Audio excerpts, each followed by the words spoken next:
hello. I'm like right there, close and personal.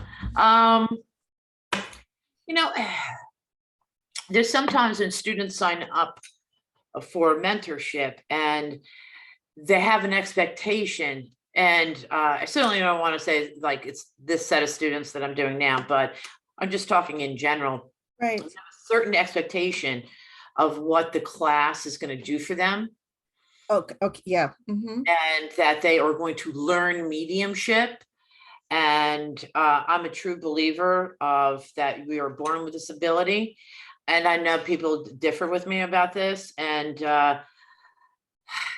everybody does have an ability to a certain extent, but it's to a certain extent at times as well. And I do believe that the ability sometimes will run dormant until maybe something happens in our lives or kind of catapults us to that point, you know. But the one thing that I try to, the message I try to give to people is that mediumship cannot be learned. It's not like you're a blank slate. You go in there, okay, teach me mediumship, and I want to know step 1, 2, 3, 4, 5. There needs to be an ability already or innate ability to connect to spirit, even if it's not really visible yet, but it has been experimented with. When I mean experimented, I mean like you may have had experiences with it or whatnot. But the problem lies where, you know, people, again, they sign up and they say, okay, teach me how to get names. And so I'm going to take this 6-week course and then I'm going to be able to do this. No, you're not going to be able to do this. So what I try to emphasize is that I'm giving you the tools as an option for you. Doesn't mean you have to take these tools, but it's an option to see if they work with you, they work for you. Does that, any of that make sense? No, it does, because that's one of the reasons I stopped doing one day or weekend kind of workshops. You know, I went to a little group system where you're with me for at least 6 months, because for me, the foundations are not in the mechanics. The foundations are, do you know yourself? You know, and there's an exploration of how you even relate to the energy before you get to any mechanics, right? Because the mechanics, like you said, they're tools.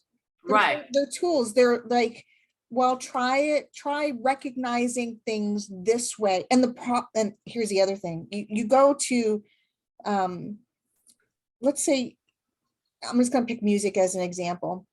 You go to a music teacher, right? Because you're interested in music. And let's say you are a saxophone player, right? That's your chosen instrument, right? And you take yourself to a music class to get better at that. But that teacher might be really, really good at flute, right? So they understand how to get that out of their flute. They understand the general music. They can help you with all of that, but they're not you. They're not your specific talent. So they can just share how their talent works for them and give you pointers on, like what you said, to try. Right. But not all that will translate over to a saxophone talent. Yeah, that, you know, and this is the thing, you and I are a perfect example of this, because I will send beginners to you. I'm not good with beginners. I don't do beginners. And I send let's pound out or whatever's to you. Yeah. And so the bottom line is there's a teacher for everybody. But you have to look for that teacher. Sometimes you can get it right away, you know, meaning like you sign up for somebody, oh yeah, this jive's really nice. Sometimes it doesn't. Sometimes it's like, okay, they're not for me. And that's why I always suggest to people, that's why I do is I have a talk with them before they sign up to see if we're a good match, if we're a good gel, or do you want what I have to offer you? I mean, is this what you're looking for? And sometimes I've had people that have got in contact with me and said, well, I haven't done any circles or anything. I've had a couple contacts in dream state. I'm not the teacher for you. Yeah, and those are the ones I take on. Yeah, and those are, yeah, and then I'll just say, Then we, you know who's good for this? Jen Shepherd. Go to Jen Shepherd. yeah, but I You know, think you said something in there. What are you looking for? And I think that's what we need to get away from. Not what are we looking for, but what will help us bring out our own natural talent, right? So get rid of the expectation of what our talent needs to look like out here. You know, so you said names. Well, you know what? The joke is I can't remember anybody's name in real life. You know, it takes me a long time to learn names. So if a name pops up, I know it's super important for that contact because that's not my natural talent in everyday walking around life. right. So why would I think that that would be the necessity for every reading I have? Do you see what I mean? Yeah. Like, Yeah. it's like, Oh yeah. You it's like know, what is out there as the necessity isn't always the necessity. You know, it's what's inside of you that needs to be brought out. I had a lady come to me one time, and that's what she goes. I just want to get names and dates. I'm like, I'm not the meeting. I'm not the teacher for you. There's more to a mediumship reading than just getting names and dates. Well, I want the, hardcore evidence and blah, blah, blah. I want that real deep. So I guess she expected to take 5, 6, 7 classes and then get all that. And she didn't, because they also don't comprehend sometimes, not all the time, not all people, but this actually takes years and years and years to really fully understand how spirit works with you, and understand getting that deeper evidence as well. And putting yourself on the line and I used to say all the time, you have to be able or be willing to make a fool out of yourself. I'm really good at that. So so when my calling came up, I said, oh yeah, I can make an idiot out of myself. I'm fine with that. I'm kidding when I say idiot, but you really have to be good with, having your ego shrink up to nothing. And I'm not good at that, but I learned when I was, going through the mediumship process that my ego is going to take a hit. And it took a hit so many times that I got used to it after a while and said, oh, heck with it. Well, this is just the way it goes. So, yeah. And the more your ego, I believe, is diminished in a sense, when you head for a reading, the more you're open to the information, because you're not so self-conscious about what's going on. Right. And you're not making judgments about what's necessary and what isn't. Right. And that's a really key thing. People are making judgments of how a mediumship reading should go. Or they went to a class where somebody said, no, don't do it this way. No, you're not supposed to do it that way. No, don't do it that way. Do it this way. And no, you're not supposed to have third-party people coming through. You know what I'm talking about.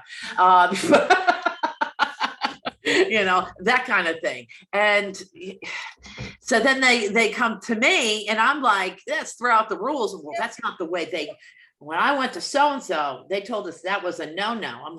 And I will tell them, well, guess what? You're in my class now. So you know what? Freedom. So sometimes so-and-so and so-and-so and so-and-so are used to working with a certain clientele of people, and it works for that clientele, whether that's a center or whatever it is. There's, some people have certain recognitions of what mediumship is.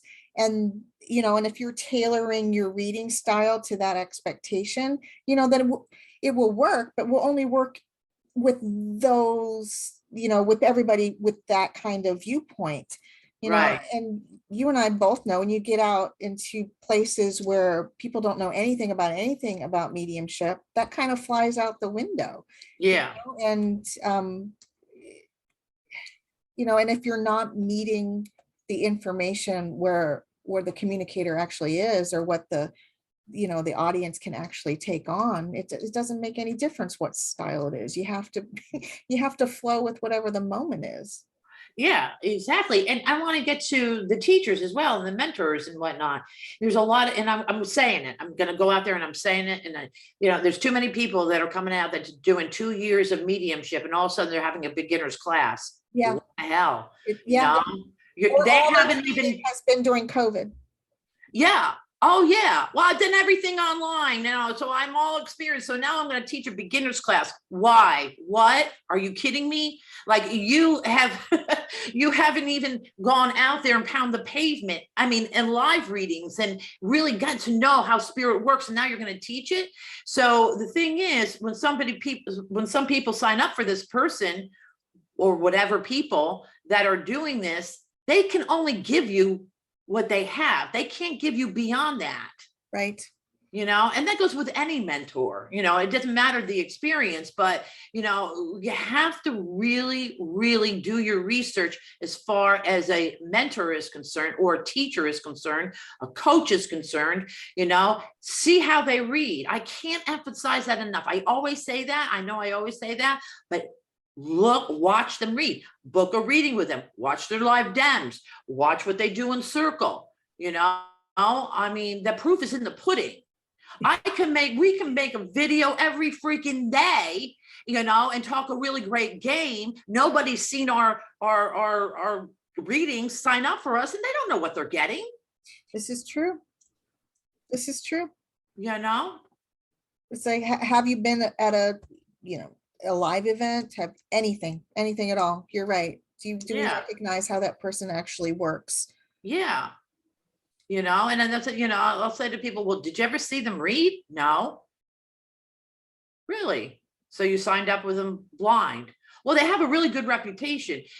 Have you seen them read? They can only give you what they have. They can't give you anything beyond that. Mm-hmm. Or pass on their knowledge. Right. You know, so that's all I have to say about that.